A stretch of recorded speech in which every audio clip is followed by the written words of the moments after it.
kasih, ya, tentu Bapak Ibu, saudara-saudara sekalian. Tidak sedikit dari kita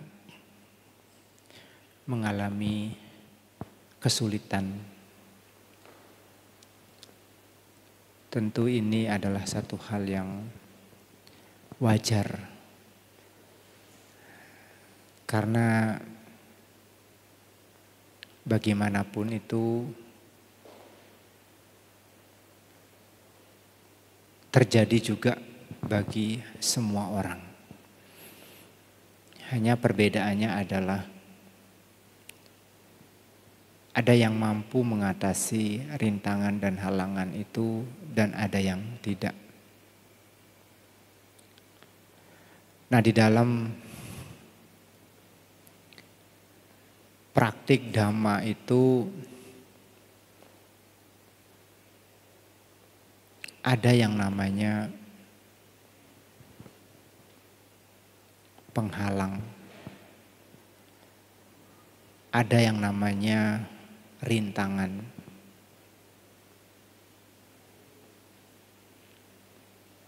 Kita sering mendengar istilah mara.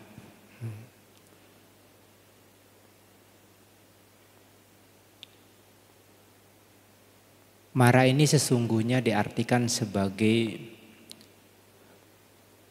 penghalang atau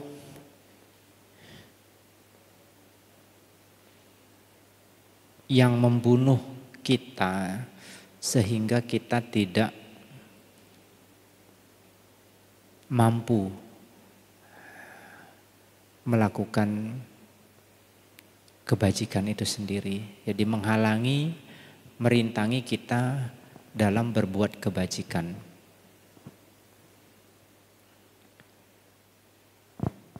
Itu secara umum ada 5. Yang pertama adalah kilesa mara. Mara adalah kilesa atau kekotoran batin. Jadi kalau kita sudah dikuasai oleh kilesa, kekotoran batin, apakah itu yang kasar, yang sedang, atau yang halus, ini yang menjadikan kita sulit untuk melakukan sesuatu yang baik dalam hidup ini.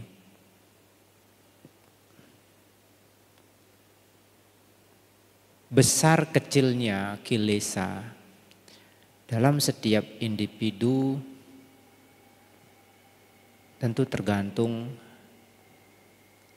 dari pemahaman dan pengertian masing-masing.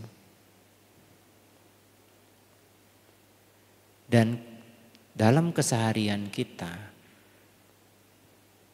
juga sangat sulit untuk mampu membebaskan diri kita dari kilesa mara ini.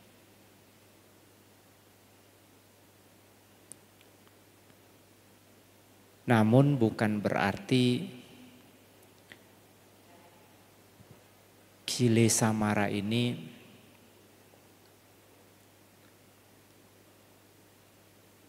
tidak mungkin untuk dilenyapkan. Maka disinilah peranan penting bagi kita untuk berusaha di dalam keseharian kita. Apakah dengan cara kita melatih sila atau samadhi ataupun panya. Sila menuntun kita untuk mampu mengikis kilesa-kilesa yang sifatnya kasar. Samadhi menuntun kita untuk mampu mengikis kilesa-kilesa yang sedang. Kemudian panya menuntun kita untuk mampu mengikis kilesa yang halus. Dan ini semua membutuhkan satu latihan yang sifatnya kontinu, yang sifatnya rutin. Apalagi kalau kita sudah berbicara yang namanya sila.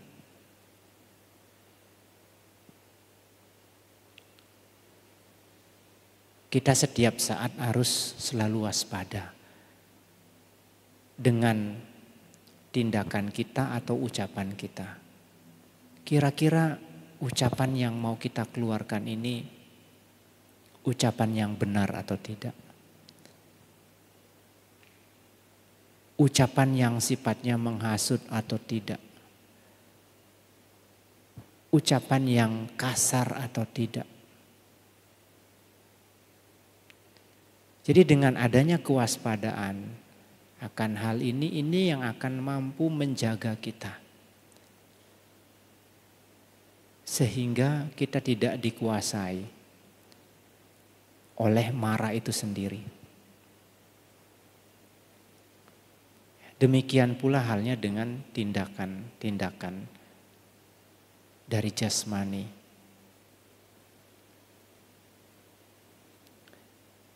Sehingga dengan demikian, kalau dalam keseharian kita mampu mewaspadai, menyadari setiap tindak tanduk kita, ini yang akan menjadikan kita lebih mudah untuk mengendalikan diri sehingga kita tidak terjerumus terhadap cengkeraman daripada marah tadi.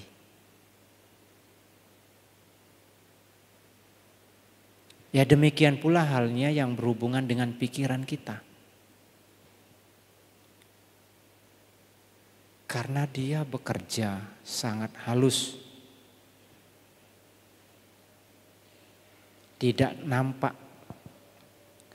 Sehingga sangat sulit untuk kita bisa antisipasi. Ini kilesa marah. Marah adalah kilesa atau kekotoran batin. Belenggu yang menjerat kita sehingga secara terus menerus kita berkecimpung di dalam hal-hal yang menyebabkan penderitaan dalam hidup kita. Ini adalah kilesa marah. Marah yang pertama. Kemudian yang kedua adalah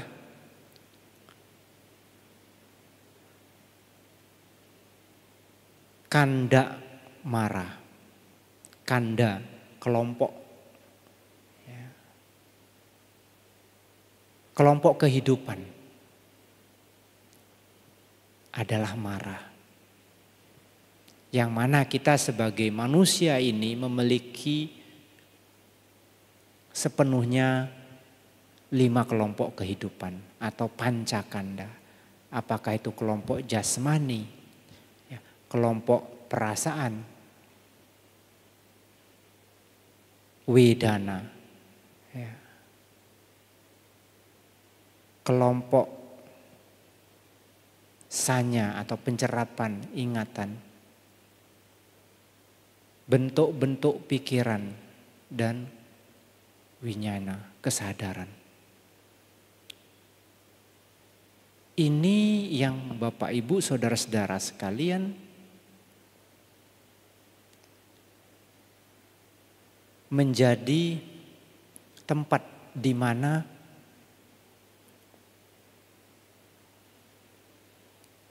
penderitaan itu secara terus-menerus berdiam. Kita duduk saja 15 menit sudah diserang oleh kesemutan. Sudah diserang oleh rasa pegal. Semakin lama kita duduk, rasa sakit semakin terasa. Sehingga ini pada akhirnya menjadikan kita tidak mampu untuk berlatih lebih lama. Maka menjadi penghalang, menjadi perintang. Artinya apa? Kita secara terus-menerus ya, berjuang untuk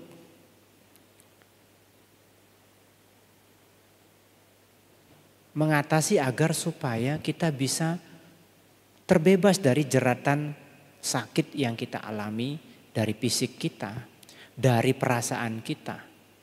Ya. Dengar orang gosipin kita, ya, batin ini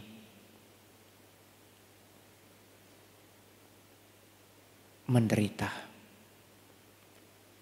Dengar orang mencela kita, batin ini tidak terima, menderita.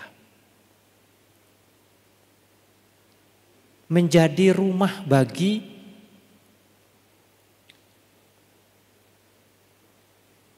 semua bentuk dari penderitaan yang kita alami dalam hidup ini. Ini namanya kanda mara. Mara adalah kelompok kehidupan. Secara terus-menerus Bapak Ibu Saudara-saudara sekalian. Ya, seperti sering yang saya katakan,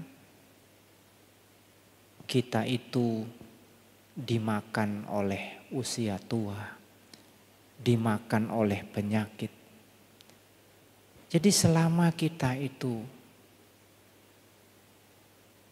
tidak memanfaatkan semaksimal mungkin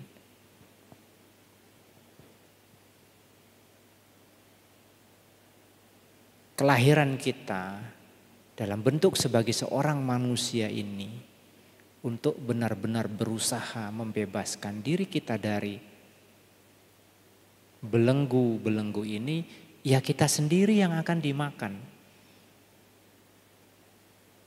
oleh mara yang namanya kanda mara ini. Kemudian yang ketiga adalah abi sangkara mara. Mara adalah abi sangkara. Karena inilah yang berfungsi bekerja meracik karma, formasi. Sehingga kita lahir tua sakit mati terus.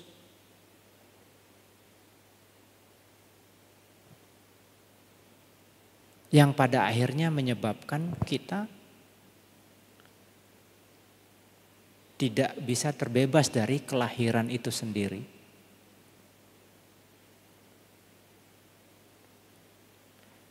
Mengalami yang namanya tumimbal lahir. Kemudian yang keempat,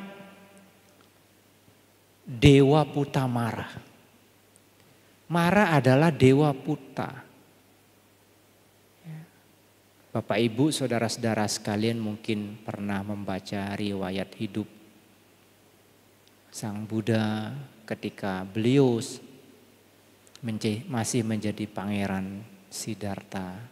Belum realisasi kebudaan pada saat purnama di bulan Waisak.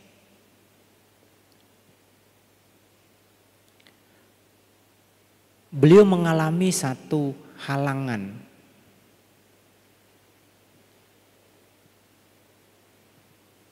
yang muncul dari Dewa Putamara.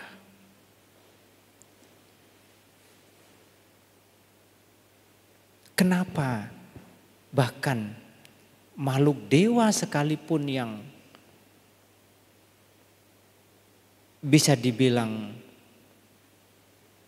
kebahagiaannya sangat tinggi dan usianya sangat panjang, bisa menjadi penghalang bagi seorang untuk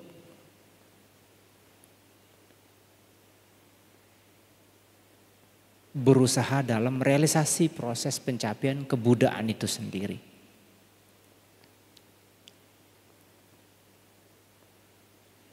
Karena tidak semua para dewa itu memiliki pandangan benar, memiliki samaditi. Termasuk yang namanya Dewa Puta Mara ini. Mara adalah Dewa Puta.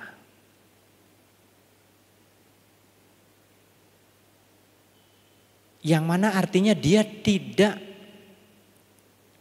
rela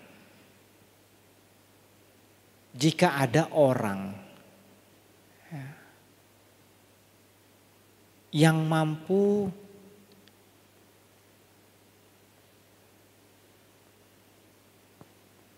mencapai sesuatu yang lebih tinggi dari dirinya. Artinya apa? Dia ingin supaya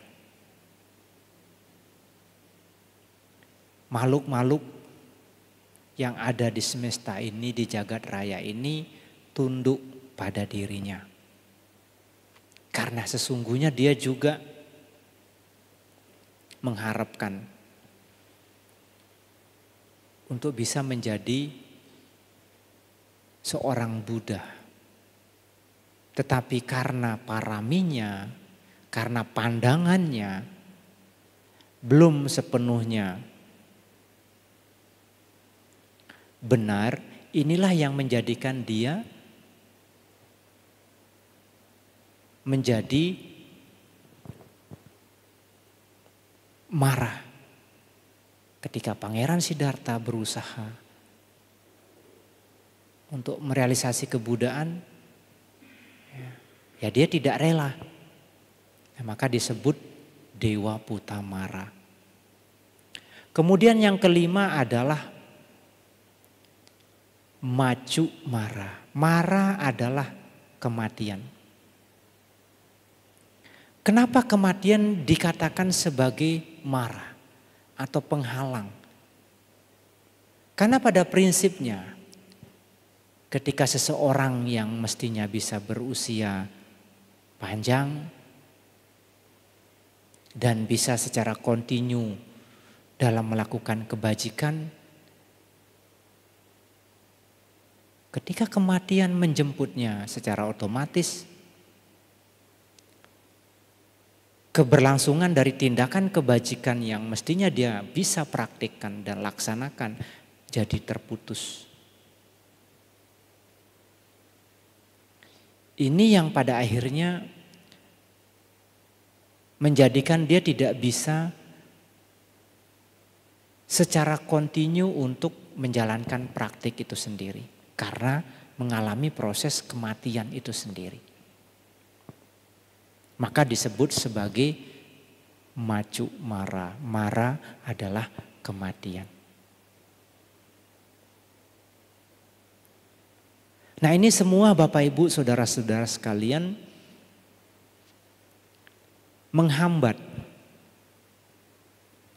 merintangi, menghalangi atau bahkan membunuh kita sehingga kita tidak mampu untuk secara berkesinambungan terus-menerus untuk melatih diri, mengembangkan, menjalankan dhamma dalam kehidupan kita sehari-hari. Maka kenapa tiada henti-hentinya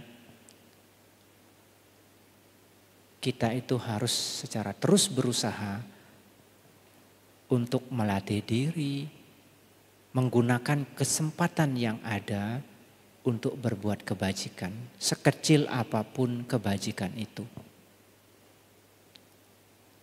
Karena itu tadi jawabannya bahwa kita diancam oleh mara-mara ini. Dari semua sisi sudut kehidupan kita. Tak terlepas bahkan ketika kita saat ini duduk sekalipun. Mara mencengkram kita. Yaitu tadi. Termasuk apakah itu kilesa, apakah itu kelompok kehidupan itu sendiri,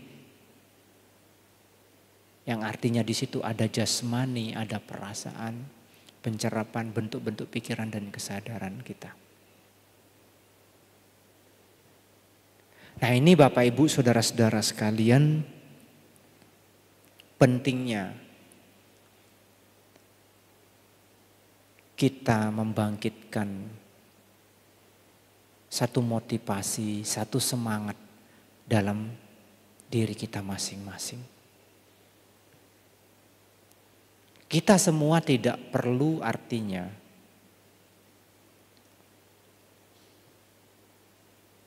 terlalu terobsesi pada hasil yang ingin kita capai. Jalankan saja prosesnya menuju hasil itu. Masalah hasil itu adalah urusan daripada proses itu sendiri. Artinya proses daripada praktik yang kita lakukan ini yang akan menentukan seberapa besar hasil yang akan kita peroleh. Sama seperti kita sebagai petani mangga, pekebun mangga. Kita cukup hanya menjalankan tugas kita sebagai pekebun mangga yang baik. Artinya cari bibit yang unggul. Ketika kita sudah mendapatkan bibit yang unggul, ya, mencari tanah yang subur, kondisi agar supaya mangga ini bisa tumbuh, ya, kita membutuhkan yang namanya air, tanah, tempat. Kemudian kita merawatnya, menjaga agar tidak diserang hama, memberikan pupuk pada saat-saat yang tepat. Jalankan tugas dan pekerjaan itu dengan seksama, sebaik mungkin yang kita bisa, yang tentu didorong oleh pengetahuan kita. Dan ketika saatnya tiba, proses itu akan memberikan buah, akan memberikan hasil. Mangga itu pada akhirnya akan memberikan hasil, dia akan berbuah ketika sudah kondisinya mendukung, tepat. Jadi sama sesungguhnya Bapak Ibu saudara-saudara sekalian dengan praktik meditasi kita. Tidak jauh berbeda konsepnya. Namun tidak sedikit dari kita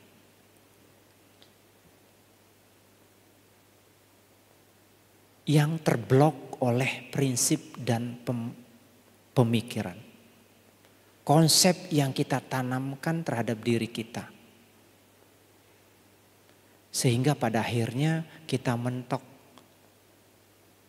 Kita stuck oleh konsep yang kita tanamkan terhadap diri kita. Ini banyak yang terjadi seperti ini. Kadang belum mulai belajar meditasi, itu sudah dia tanamkan pada dirinya, wah meditasi itu susah Bante, nanti bisa jadi gila. Bagaimana mau maju? Belum apa-apa sudah berprinsip, berpemikiran, meditasi itu susah, meditasi itu sulit. Nah kalau seperti ini halnya, pada akhirnya bahkan untuk berusaha datang ke wihara untuk latihan meditasi pun jadinya tidak bisa dia lakukan. Kenapa? Karena itu tadi. Belum apa-apa sudah sulit.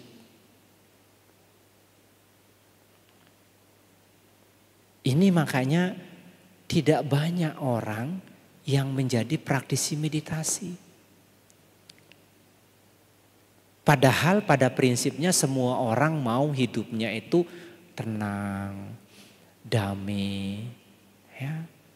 Hanya ketika digelemuti oleh masalah, muncul masalah, stres ini itu, Bante, saya pikirannya tidak bisa tenang, ajarin saya meditasi. Dia akan meditasi ketika dia bermasalah saja.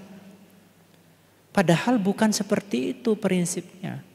Enggak bisa kita itu ketika justru kita bermasalah, banyak problem ini itu langsung duduk bisa tenang.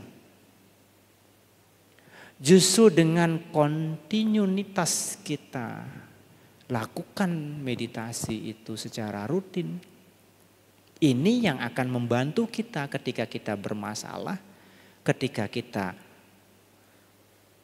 pikirannya gelisah. Ini yang akan membantu kita untuk bisa lebih gampang, lebih mudah untuk menjadi tenang. Untuk bisa menjadi lebih mudah membebaskan diri kita dari kegelisahan pikiran itu. Ini yang kadang kita tidak sadari. Karena tidak sedikit juga yang datang mencari Bante itu ketika mereka bermasalah. Ya, jadi kalau gampangnya itu kita ngomong maunya itu masalahnya dikasihkan ke Bante. Ya. Ketika senangnya muncul lupa.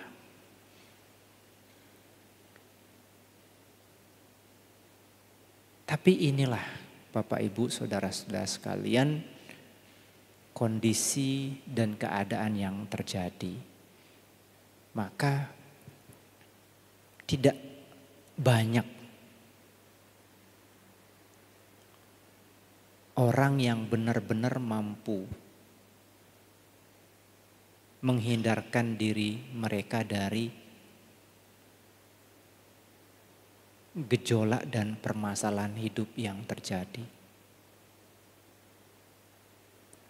Namun bagaimanapun itu, Anda Bapak Ibu saudara-saudara sekalian mesti bersyukur.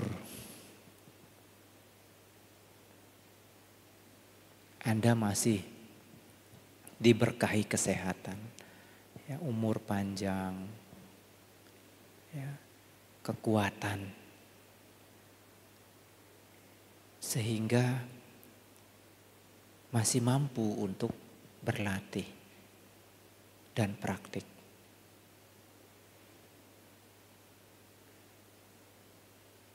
Dan bersyukur juga kita itu masih memiliki satu kesadaran diri.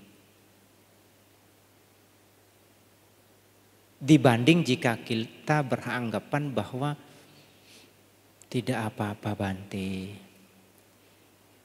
Berbuat baik itu ya, tidak harus dengan datang ke wihara.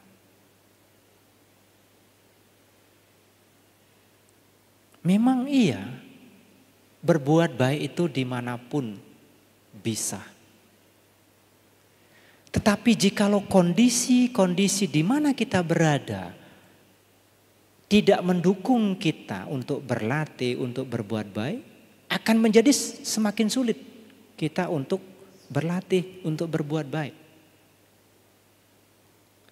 Ini permasalahannya, maka penting untuk mendapatkan satu kondisi lingkungan yang mendukung.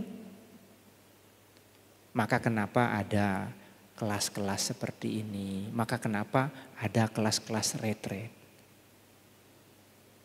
Sehingga kondisinya lebih kondusif. Coba Bapak Ibu saudara-saudara sekalian berpikir, bayangkan. Mau meditasi di rumah, punya anak kecil, bukan 1, 2, 3 orang. Belum lagi ya, yang lain-lain. Aroma makanan lah, ini itulah. Wong pada kenyataannya kondisi yang kondusif sekalipun sulit bisa maju, apalagi yang tidak kondusif. Nah inilah, jadi kenapa ya, kelas-kelas meditasi, ya, retret dan sebagainya itu sering diadakan. Ini semua tidak lepas karena dengan cara seperti itu, khususnya bagi kita-kita yang artinya belum mahir, apalagi sebagai pemula perlu. Kalau sudah jago, kalau sudah pinter ya suruh meditasi di pasar pun mungkin ya nggak ada masalah. Kalau memang artinya menganggap diri sudah hebat, ya dimanapun bisa, benar. Ini. Jadi oleh karenanya kita tetap harus mampu memotivasi diri, menumbuh kembangkan semangat dalam latihan sehingga kita bisa melewati ya rintangan yang dalam, bahkan dari rumah mau ke wihara itu saja kadang-kadang kita butuh perjuangan. Dari rumah itu niatnya itu udah kayak mantep banget. Tiba-tiba ditelepon sama teman. Di mana? Oh, mau ke wihara.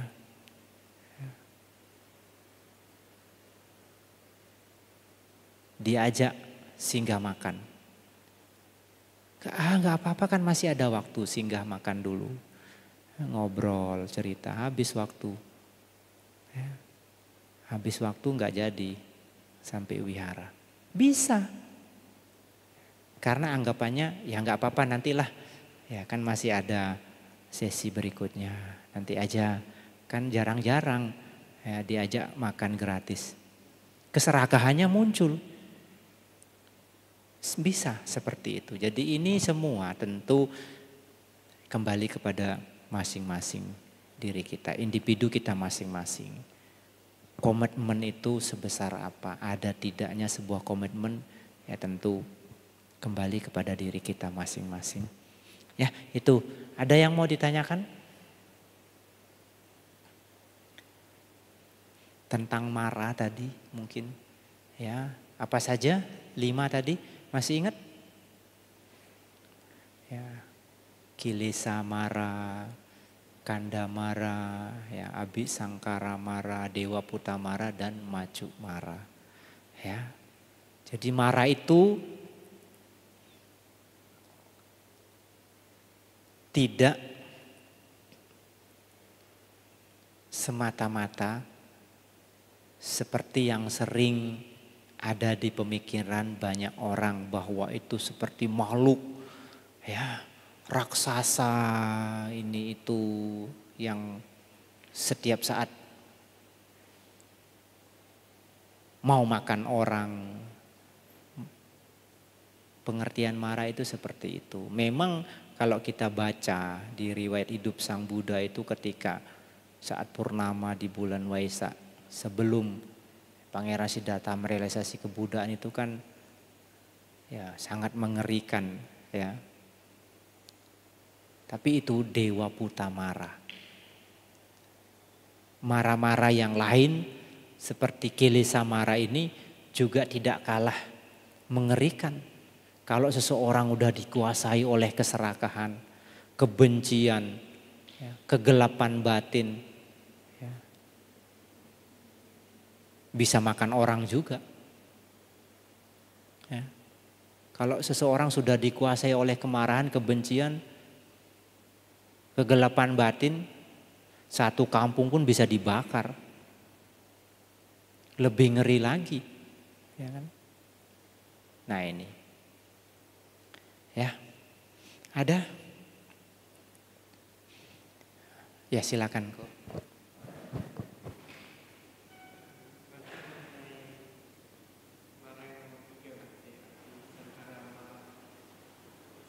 paham mengenai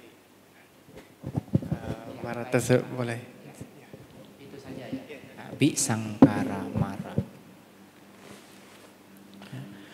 Karena adanya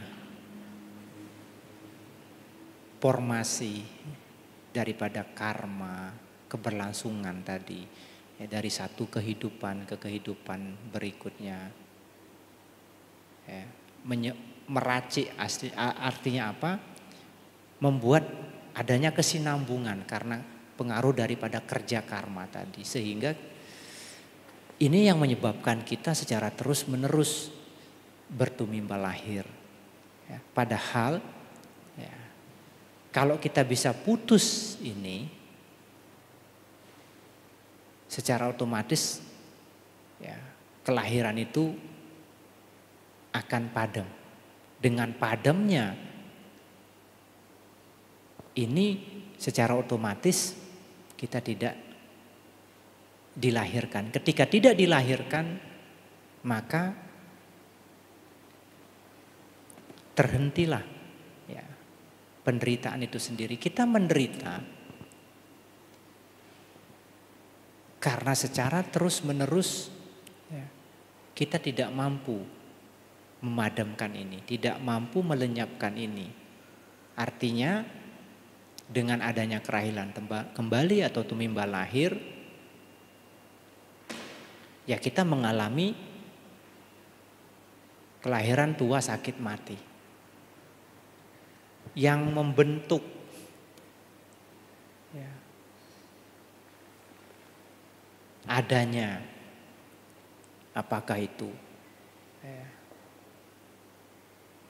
jasmani kelahiran ini, ya karena adanya keberlangsungan ini ya. Kenapa seperti itu terjadi yang namanya keberlangsungan? Karena adanya kemelekatan itu. Kita melekat. Ya ujung-ujungnya tanha itu sendiri.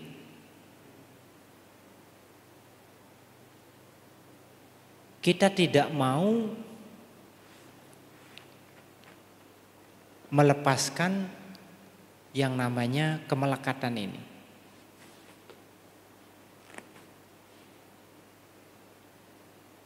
Sehingga dengan demikian ya kita akan terus menerus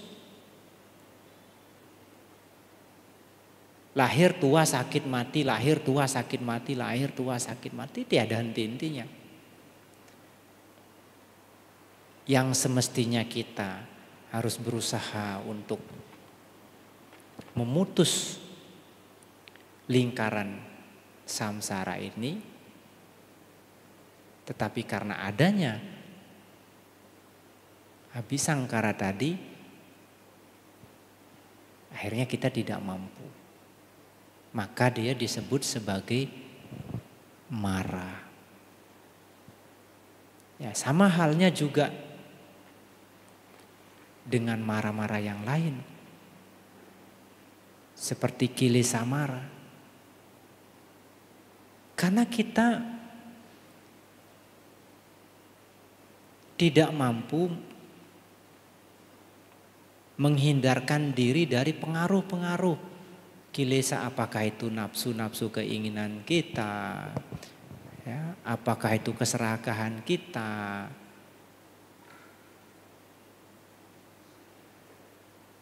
karena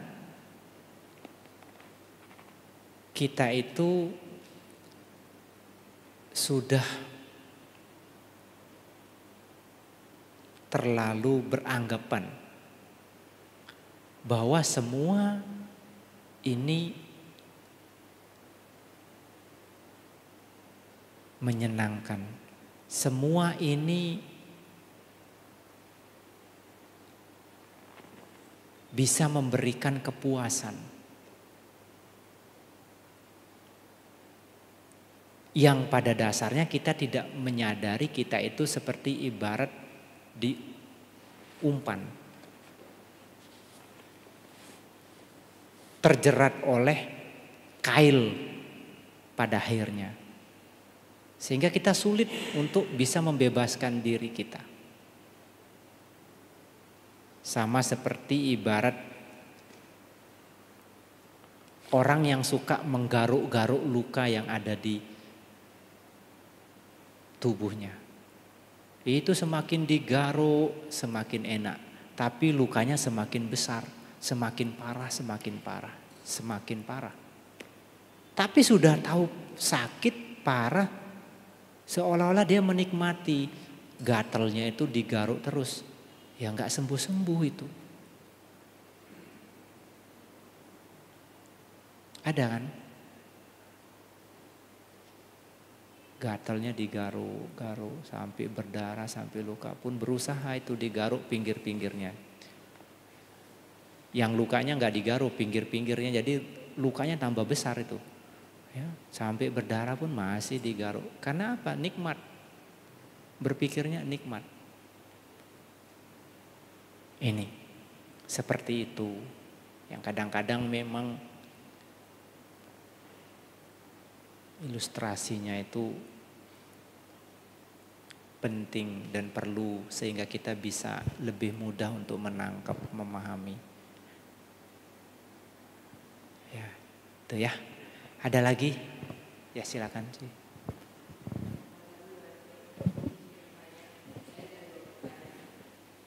Ya 3 juga boleh.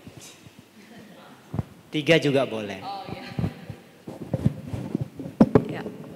Anumodana Bante atas kesempatannya. Saya mau bertanya Bante, apakah meditasi itu untuk mengikis kotoran batin kita? Itu pertanyaan pertama. Pertanyaan kedua, apa perbedaan patidana dengan etawata?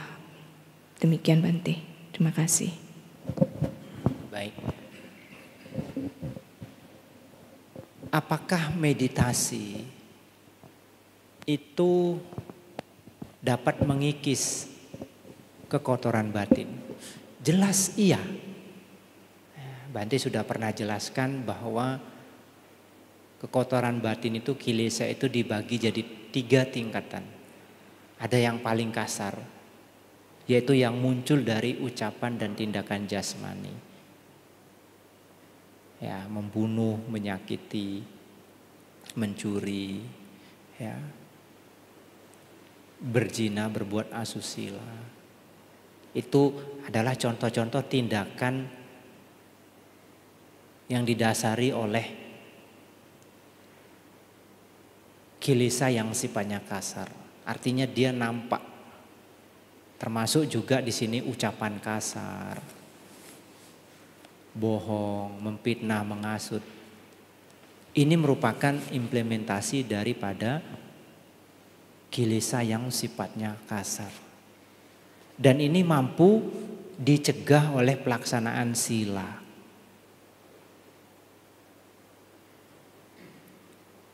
Ya. Sila itu menekan daripada kekotoran batin yang sifatnya kasar. Perbuatan-perbuatan yang tidak baik yang dilakukan oleh yang muncul dari ucapan dan tindakan jasmani.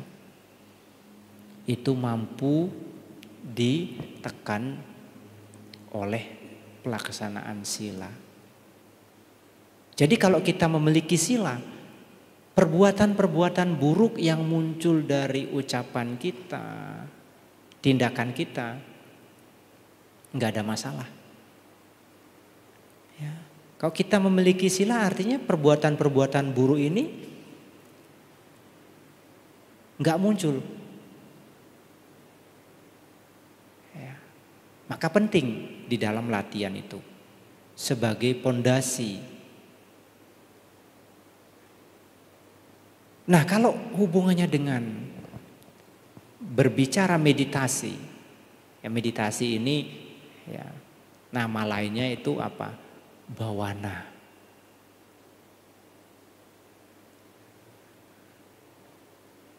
Bawana ini ada 2 tingkatan, ada 2 bagian, yaitu samatha dan vipassana. Meditasi pandangan, meditasi ketenangan dan meditasi pandangan terang. Atau kita umum juga kenal dalam 3 latihan, trisika atau tisika itu, kalau samatha itu yang mengarah kepada tercapainya ketenangan, itu sebagai samadhi. Jadi sila, samadhi dan panya. Pandangan terang itu nanti panya. Jadi samadhi ini dapat mengikis kekotoran batin yang sifatnya sedang. Apa saja kekotoran batin yang sifatnya sedang? Ya, panca niwarana itu 5 rintangan batin, 5 hal yang merintangi batin untuk maju, untuk berkembang, yaitu kamacanda, biapada, tinamida, uddhacca kukucca dan wicikicca. Ya, nafsu, keinginan, itikat yang tidak baik, ya, kemalasan dan kelambanan, kekhawatiran dan kecemasan, serta keraguan-raguan. Ini bentuk daripada kilesa yang sifatnya sedang. Ini mampu diredakan, diredam oleh pencapaian samadhi atau ketenangan pikiran yang terkonsentrasi. Jadi ketika kita mampu mendapatkan ketenangan yang merupakan hasil daripada pengembangan samatha bhawana, di saat itu tentu yang 5 ini tidak akan muncul. Jadi kalau kita itu mampu mendapatkan ketenangan karena perhatian kita terfokus pada objek, 5 hal ini tidak akan muncul. Sama halnya dengan tadi, ketika kita menjalankan sila, tindakan-tindakan buruk yang muncul dari ucapan dan tindakan jasmani tidak ada, tidak keluar, tidak kita lakukan, tidak bereaksi. Kenapa? Karena kita telah mampu mengendalikannya.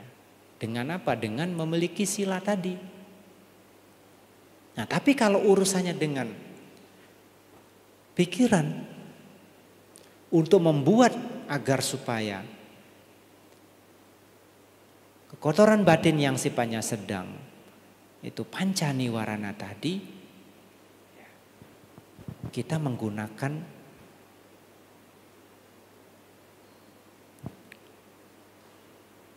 pengembangan atau samatha bhawana untuk mencapai samadhi. Bagaimana proses kerjanya? Ya, pikiran diarahkan pada satu objek. Dari 40 objek itu dipilih salah satu, itu yang menjadi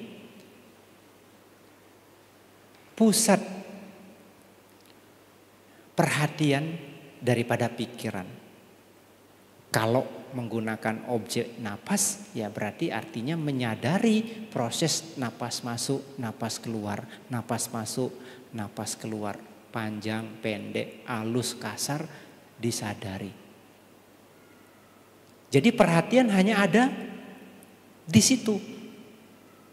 Seiring dengan berjalannya waktu, pikiran terfokus, muncul ketenangan. Ketika pikiran tenang, gejolak-gejolak yang 5 tadi tidak muncul.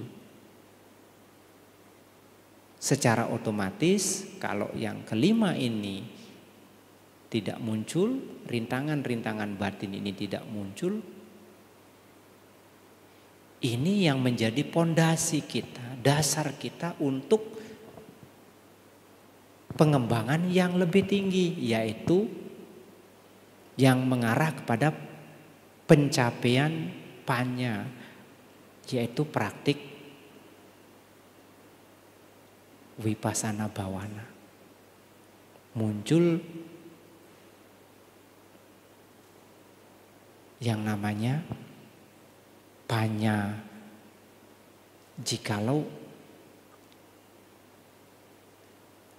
kita berhasil mengembangkan ini. Jadi meditasi jelas itu mampu mengikis kekotoran batin. Dan bukan kekotoran batin yang main-main.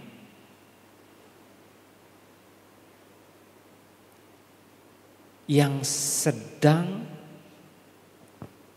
dan yang halus.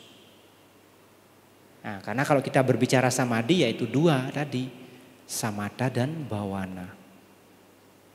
Tapi kalau berbicara sila, ya tadi itu kekotoran batin yang sifatnya kasar. Jadi dengan 3 latihan ini, sila, samadhi dan panyalah kita mampu untuk membebaskan diri kita dari belenggu penderitaan. Jadi enggak ditemukan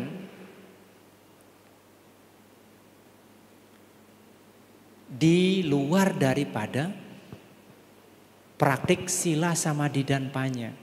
Kalau kita itu mau membebaskan diri dari belenggu penderitaan, belenggu samsara ini. Karena apa? Sila, samadhi dan panya merupakan implementasi ya, singkatan daripada jalan tengah berunsur 8.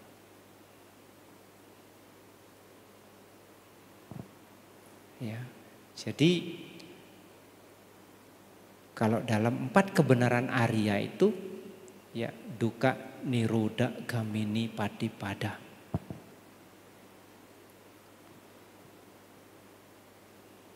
Jadi pada prinsipnya praktek itu mengacu kepada jalan tengah berunsur 8. Tetapi kalau lebih singkat, lebih ringkas ya sila, samadhi dan panya. Ya. Yang nomor 1 dan nomor 2 itu panya. Samadhiti sama sankapo. Pandangan benar dan pikiran benar itu panya. Kemudian nomor 3, 4 dan 5 itu bagian daripada sila.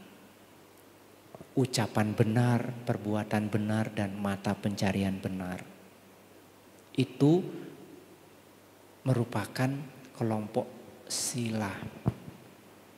Dan yang terakhir nomor 6, nomor 7 dan 8 sama wayamo, sama sati, samadhi itu kelompok samadhi. Jadi genap semua. Dan ke-8 ini merupakan satu kesatuan yang tak terpisahkan. Jadi nggak bisa kita mengatakan Bante, saya hanya mau melaksanakan mempraktikkan namanya ucapan benar. Bagaimana mungkin Bapak Ibu saudara-saudara sekalian bisa memiliki ucapan benar kalau tidak didasari oleh pandangan benar itu sendiri. Maka kenapa di dalam Dasa Punya Kiryawatu poin ke-10 di 7 kama diti ya, itu artinya pandangan. Jadi di 7 kama adalah pandangan benar yang melandasi sebuah perbuatan dilakukan. Jadi mutlak Bapak Ibu saudara-saudara sekalian kita membutuhkan pandangan yang benar yang melandasi semua perbuatan yang kita lakukan. Barulah itu benar-benar menjadi sebuah perbuatan yang dapat memberikan manfaat bagi kemajuan spiritual kita. Baik di kehidupan ini maupun yang akan datang. Artinya benar-benar memberikan satu pahala, manfaat yang besar. Nah ini. Kemudian pertanyaan yang kedua, apa perbedaan patidana dan etawata? Yang membedakan adalah isinya.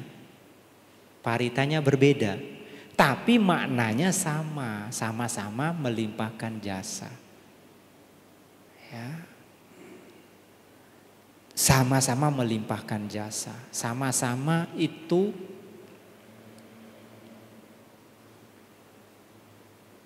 sebagai bentuk daripada patidana itu sendiri. Kalau dalam dasa punya Kiryawatu, ya menggunakan istilah patidana. Ya. Tetapi makna konsepnya itu ya pelimpahan jasa semua. Hanya bahasanya ya yang berbeda. Jadi sama-sama itu sebagai bentuk pelimpahan jasa. Tapi kita bisa bilang kalau etawata itu mungkin lebih spesifik. Karena ada poin-poin cirang rakhantu ya, dituju kepada ya siapa. Ya. Tapi walaupun sebenarnya patidana itu juga ada menyebut ya ibu bapak. Ya. Tetapi dia menjadi universal sekali ketika pada bait-bait yang mengatakan apa? Ya. Makhluk-makhluk yang berada di 3 alam, 4 jenis kelahiran, terdiri dari 5, 1 atau 4 bagian. Nah, itu mencakup semua alam kehidupan, mencakup semua jenis kelahiran, dan mencakup semua kehidupan dari yang terdiri dari genap memiliki 5 kanda atau hanya 1 atau hanya 4. Jadi semua ya, mungkin ya lebih universal itu ya dari artinya seperti itu ya. Jadi jelas ya. Oke, jadi saya rasa itu saja ya 2 pertanyaan karena sudah jam 9.45 ya. Jadi nanti yang rumahnya jauh ya tidak kemalaman ya. Jadi nanti silakan masih ada kesempatan kita untuk bersama-sama berlatih. Jadi saya rasa itu yang dapat Bante sampaikan, semoga memberikan manfaat bagi kemajuan spiritual kita semua ya. Sekian, terima kasih. Namo